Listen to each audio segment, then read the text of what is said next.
Bien, la doctora María Eugenia Landaeta, bienvenida doctora, muchas gracias por estar con nosotros en este segmento de la entrevista en la primera emisión del noticiero. Bueno, ¿por dónde comenzar, dirá uno, con el tema de la salud? Bueno, ya que está en el hospital universitario, de verdad, luego entramos con los temas muy puntuales de patologías que están resurgiendo, este tema que salió publicado esta semana, por ejemplo, de la malaria, que de repente aparece por varios estados del suroriente del país, pero hablemos un poquito del hospital universitario, ¿en qué situación se encuentra en este momento?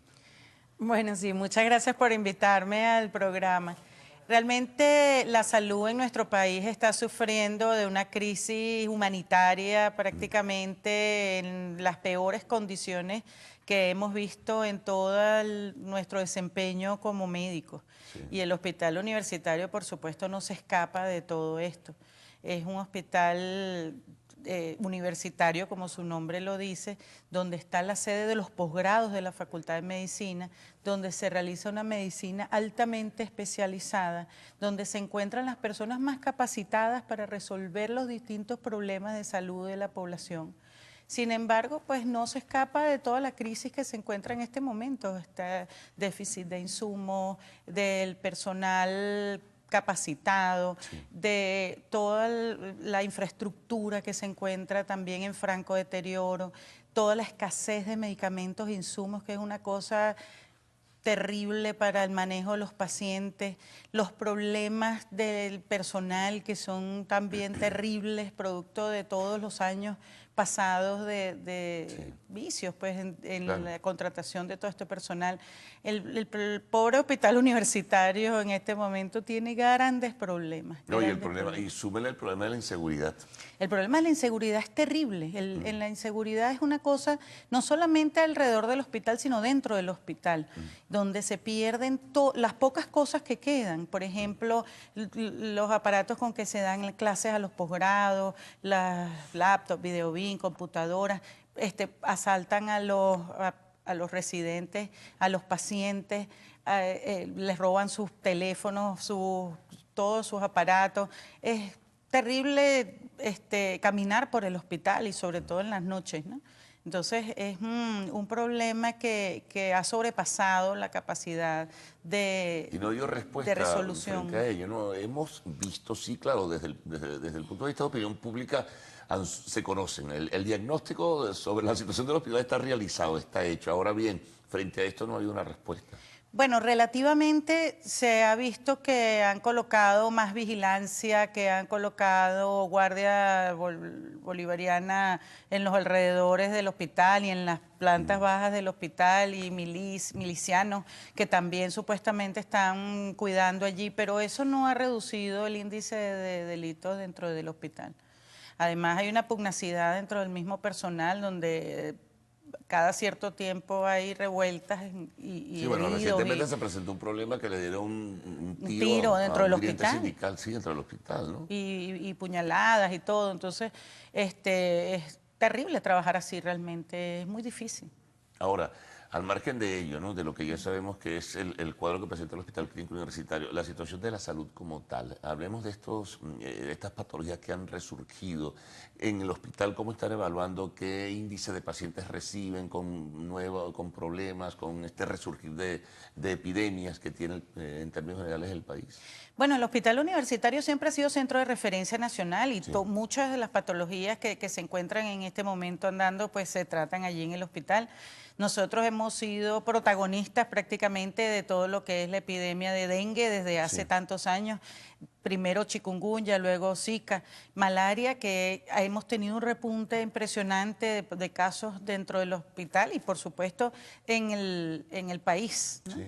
Y con el agravante de que las drogas antimaláricas prácticamente ya se están agotando, Sí, porque eso ya se han visto como un tercio más de pacientes de lo que se vio en todo el año 2015 completo. En el año 2015 completo se vieron 136.000 pacientes de malaria. En este año ya casi estamos llegando a 150.000 y todavía estamos en septiembre. Entonces el stock de drogas se agota y no hay reposición en este momento de y no las hay una drogas. respuesta de las autoridades en este caso para poder reponer esos insumos. Bueno, se supone que se están haciendo en este Pero ellos momento deben saber, ¿no? negociaciones, Ellos deben claro, saber. por supuesto, esos son datos oficiales. Nosotros siempre hemos pensado que la cifra real debe ser mayor que la Sí. oficial, pues. No, porque el boletín epidemiológico, bueno, no da casi ninguna información hoy No, día. el problema es que el boletín epidemiológico no sale. Ya tiene más de un año que no sale, no se publica. Nosotros, las cifras oficiales prácticamente se saben a través de OPS y a través de otros Sí, mecanismos. ONGs que hacen seguimiento. Exactamente, pero no porque sea publicado. Pero si esas son las cifras oficiales, nosotros sospechamos que las cifras reales pues son mucho mayores. Ahora, ¿cuáles son las causas fundamentales, ya que estamos tocando este tema que se hizo mucho más visible esta semana con una serie de denuncias, de ese renacer, de ese resurgir de la malaria como patología? Bueno, eso tiene que ver con varias cosas. En general, el 80% de los casos de malaria provienen del Estado Bolívar y sobre todo las zonas mineras del Sí. Estado Bolívar. Y con ahora el desarrollo, entre comillas, digamos, del arco minero, yo digo entre bueno, ¿cómo comillas será porque eso? lo que ha habido es como una alteración del todo el ecosistema allí, que ha provocado toda una migración de todos estos mosquitos y la cantidad de gente que viene de otras partes del país a ese sitio del arco minero a buscar, digamos, trabajo y desarrollar, digamos, una actividad económica allí, que viven en precarias condiciones, con Claro. condiciones de salubridad también muy precarias.